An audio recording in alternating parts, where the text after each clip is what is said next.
The prophet Lehi declared, El profeta Ley declaró, si no hay rectitud, no hay felicidad.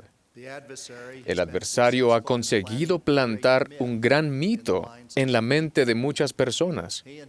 Él y sus emisarios declaran que la verdadera opción que tenemos es elegir entre la felicidad y el placer ahora en esta vida, y la felicidad en una vida venidera, que el adversario afirma que quizás no exista.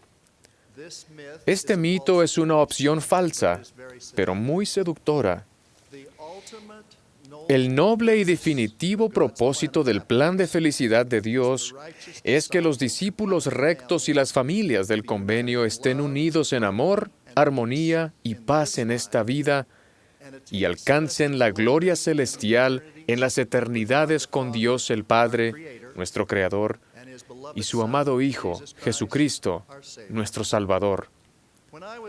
Cuando era un joven misionero asignado a la misión británica, mi primera área estaba en lo que entonces era el distrito Bristol. Uno de los líderes locales de la iglesia recalcaba que los misioneros que servían allí debían organizar el barco al estilo Bristol. Al principio no entendía lo que quería decir. Pronto averigüé el origen y el significado de la expresión náutica, organizar el barco al estilo Bristol. Al principio no entendía lo que quería decir. Pronto averigüé el origen y el significado de la expresión náutica. Tenía una gran amplitud de marea de 13 metros. En una época, Bristol fue el segundo puerto más activo. Con la marea baja, al retirarse el agua, los barcos antiguos tocaban fondo. Y además, todo lo que no se guardaba o se ataba, caía y se destruía. Cuando entendí esa frase, tuve claro que aquel líder nos estaba diciendo que como misioneros debíamos ser rectos, cumplir reglas y estar preparados para las situaciones difíciles. Ese mismo desafío se aplica a cada uno de nosotros. Describiría estar organizado al estilo Bristol como ser digno de entrar en el templo, en las buenas y en las malas épocas. Aunque la fluctuación de la marea en el canal de Bristol se puede predecir en cierta manera, y es posible prepararse para ella, las tormentas y las tentaciones de la vida son imprevisibles. Pero sí sabemos que vendrán. Para superar las dificultades y las tentaciones que inevitablemente todos afrontaremos, se requerirán una preparación justa y el uso de protecciones proporcionadas por Dios. Debemos decidir ser dignos de entrar en el templo, pase lo que pase. Si estamos preparados, no temeremos. La felicidad en esta vida y en la vida venidera están interrelacionadas por la rectitud. Incluso en el periodo entre la muerte y la resurrección, los espíritus de los que son justos serán recibidos en un estado de felicidad, que se llama paraíso, un estado de descanso, un estado de paz. Al principio del ministerio terrenal del Salvador en Israel y posteriormente entre los nefitas, el Salvador trató la cuestión de la felicidad tanto en esta tierra como en la eternidad. Hizo hincapié en las ordenanzas, pero insistió mucho en la conducta moral. Por ejemplo, los discípulos serían bendecidos si tenían hambre y sed de justicia, si eran misericordiosos, limpios de corazón y pacificadores, y seguían otros principios morales básicos. Claramente, como mensaje doctrinal fundamental, Jesucristo insistió tanto en las actitudes justas como en la conducta en la vida cotidiana. Sus enseñanzas no solo reemplazaban y superaban la ley de Moisés, sino también rechazaban las filosofías falsas de los hombres. Durante muchos siglos el Evangelio de Jesucristo ha inspirado creencias y normas de conducta establecidas sobre lo que es justo, deseable y moral, y trae como resultado felicidad y dicha. Sin embargo, los principios y moralidad básica que el Salvador enseñó están seriamente bajo ataque en el mundo actual. La cristianidad está bajo ataque. Muchos creen que lo que es moral básicamente ha cambiado. Vivimos en tiempos difíciles. Hay una tendencia creciente a llamar a lo malo bueno y a lo bueno malo. Un mundo que resalta el engrandecimiento propio y el secularismo causa una onda de preocupación. Un importante escritor que no es de nuestra fe lo expresó así: lamentablemente veo poca evidencia de que la gente sea más feliz en esta dispensación emergente, ni que sus hijos vivan mejor, ni que la causa de la justicia social esté bien establecida, ni que la disminución del número de matrimonios y la reducción del tamaño de la familia prometan nada salvo más soledad para la mayoría y un estancamiento general. Como discípulos del Salvador se espera que planifiquemos y nos preparemos.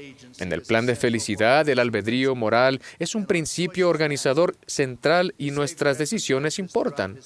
El Salvador hizo hincapié de ello en su ministerio, incluso en sus parábolas de las vírgenes insensatas y de los talentos, en las cuales el Señor elogiaba la preparación y condenaba el aplazamiento y la ociosidad.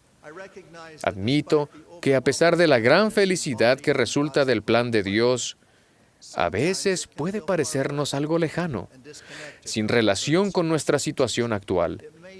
Quizás sintamos que está fuera de nuestro alcance como discípulos. Desde nuestra perspectiva limitada, las tentaciones actuales pueden parecer atractivas. Por otro lado, la recompensa por resistirlas puede parecer lejana e inalcanzable. Pero una verdadera comprensión del plan del Padre revela que las recompensas por la rectitud están disponibles. La iniquidad como la conducta inmoral nunca ha sido la respuesta. Alma se lo dijo a su hijo Coriantón: he aquí te digo que la maldad nunca fue felicidad. Nuestra doctrina está expresa claramente en Alma 34:32, porque he aquí, esta vida es cuando el hombre debe prepararse para comparecer ante Dios. Si el día de esta vida es el día en que el hombre debe ejecutar su obra, ¿cómo pues nos preparamos en una época tan difícil? Además de ser dignos de entrar al templo, hay muchos principios que nos ayudan a ser rectos. Destacaré 3. Primero, conducta y autocontrol. Creo que en ocasiones nuestro Padre Celestial nos observa sonriente, como nosotros observamos a nuestros hijos conforme van aprendiendo y creciendo. Todos tropezamos y nos caemos al ir ganando experiencia. Me gustó el discurso de conferencia que el presidente Uchtdorf dio en 2010 sobre el famoso experimento de los bombones realizado en la Universidad de Stanford en la década de 1960. Recordarán que se entregó un solo bombón a niños de 4 años. Si esperaban 15 o 20 minutos sin comerlo, recibirían un segundo bombón. Se han producido videos que muestran los movimientos que los niños hacían para evitar comerse los bombones. Algunos no lo pudieron hacer. El año pasado, el profesor que realizó el experimento original, el Dr. Walter Mischel, escribió un libro en el que dijo que el estudio surgió en parte por su preocupación por el autocontrol y su adicción personal al tabaco. Se preocupó sobre todo después de que en 1964 el informe del director de Salud Pública de los Estados Unidos afirmara que fumar provoca cáncer de pulmón. Basándose en este estudio, uno de sus colegas afirmó que el autocontrol es como un músculo. Cuanto más se usa, más fuerte se vuelve. Evitar algo tentador una vez ayudará a desarrollar la capacidad de resistir otras tentaciones en el futuro. Un principio de progreso eterno es que el ejercicio del autocontrol y una vida recta refuerzan nuestra capacidad para resistir la tentación. Esto es cierto en el ámbito espiritual y en el asunto temporal. Nuestros misioneros son un ejemplo excelente de ello.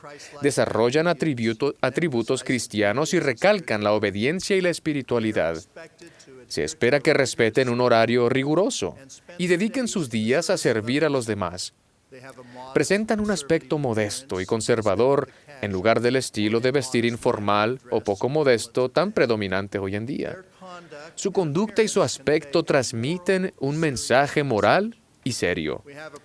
Tenemos aproximadamente 230,000 jóvenes actualmente sirviendo como misioneros o que han regresado del servicio misional en los últimos 5 años.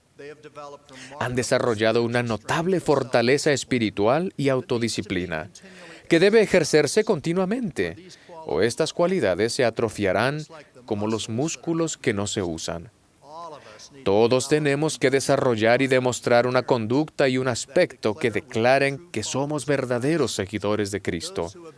Quienes abandonan una conducta recta o un aspecto saludable y modesto, se exponen a estilos de vida que no aportan gozo ni felicidad. El Evangelio restaurado nos brinda los planos del plan de felicidad y un incentivo para entender y ejercer autocontrol y evitar la tentación. También nos enseña cómo arrepentirnos cuando cometemos transgresiones. Segundo, honrar el día de reposo aumentará la rectitud y será una protección para la familia. La iglesia cristiana primitiva cambió la observancia del día de reposo del sábado al domingo para conmemorar la resurrección del Señor. Otros propósitos básicos del día de reposo no cambiaron. Para los judíos y los cristianos, el día de reposo simboliza las poderosas obras de Dios. Mi esposa y yo, junto con 2 de mis colegas y sus esposas, participamos en un Sabbat judío, invitados por un querido amigo, Robert Abrams, y su esposa Diane, en Nueva York. Comenzó al principio del Sabbat judío, un viernes por la tarde. La atención se centró en honrar a Dios como Creador. Comenzó con una bendición de la familia y un himno del Sabbat.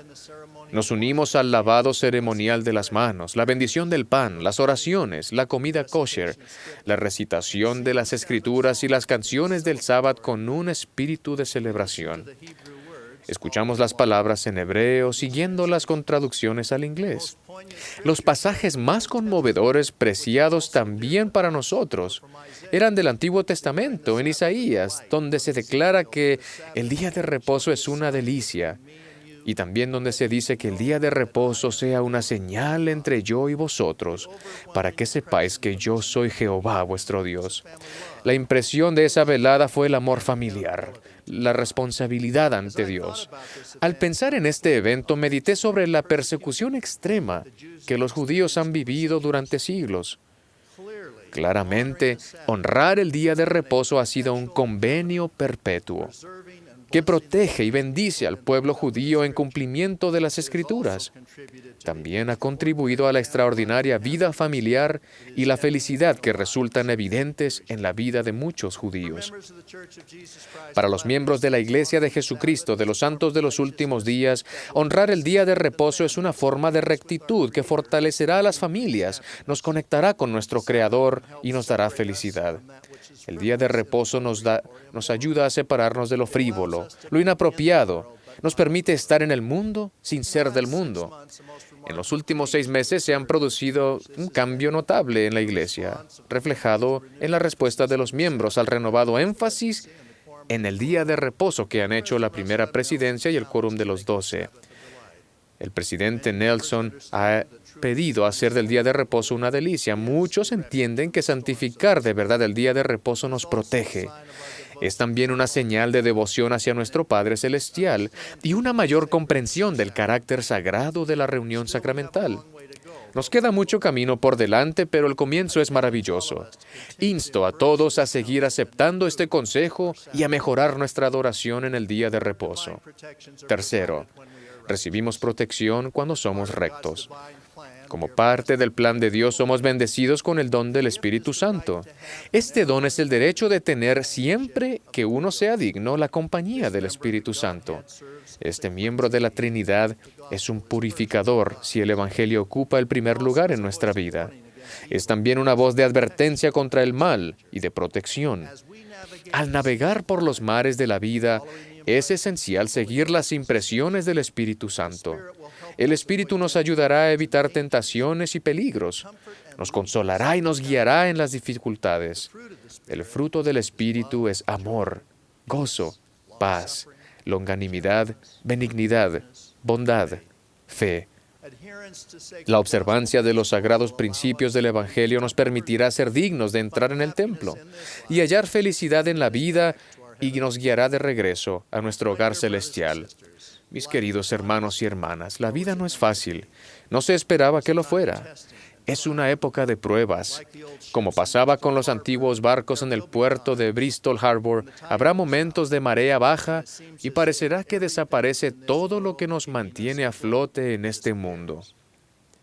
Quizás toquemos fondo e incluso nos inclinemos, pero durante esas pruebas les prometo que vivir y ser dignos de entrar en el templo mantendrá en pie todo lo que realmente importa. Las dulces bendiciones de paz, felicidad y gozo, y las bendiciones de la vida eterna y la gloria celestial con nuestro Padre Celestial y su Hijo Jesucristo se harán realidad. De ello testifico, en el nombre de Jesucristo. Amén.